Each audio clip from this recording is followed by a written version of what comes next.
Nous sommes toutes à l'extrémité de la ligne D du RER, à 80 km de Paris, dans une gare déserte. Il est à peine 20 h. Il y a quelques mois, Alicia, 21 ans, étudiante en BTS, a été victime d'une tentative de viol dans un train de cette ligne. C'est toujours aussi désert? Oui, surtout le soir. La journée encore, il y a du monde pour aller en cours, pour aller au travail, mais le soir, c'est toujours comme ça.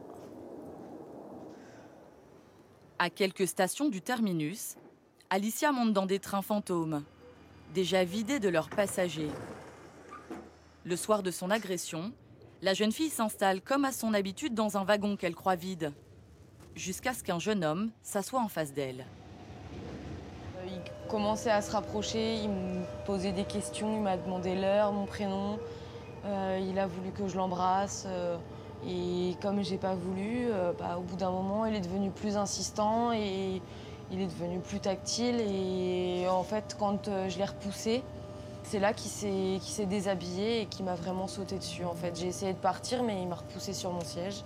Et il y avait 2 femmes à l'étage qui sont descendues et grâce à elles, entre guillemets, j'ai été sauvée. Donc, parce que quand il les a vus, qu'il les a entendus intervenir, en fait, il est parti, il est descendu à la gare de Boenneville. L'agresseur est arrêté quelques semaines plus tard grâce à la trace ADN qu'il a laissée. Il attend aujourd'hui son jugement. Alicia reste choquée par cet événement. Elle nous montre la manière dont elle a modifié ses habitudes de voyage. Quand elle prend le train désormais, Alicia court rejoindre le wagon de tête. Le soir, c'est devenu un réflexe entre passagères isolées. Les femmes qui ne se connaissent pas se regroupent pour se sentir plus en sécurité. Bonjour. Bonjour. Juste derrière, il y a le conducteur.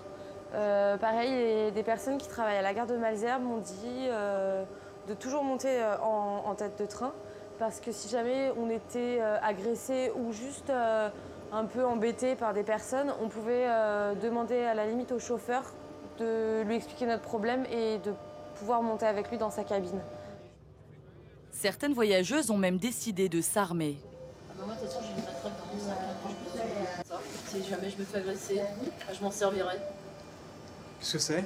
Pour me défendre, pour se confectionner une sorte de matraque. Mais il y en a qui ont des couteaux sur elles, des ciseaux.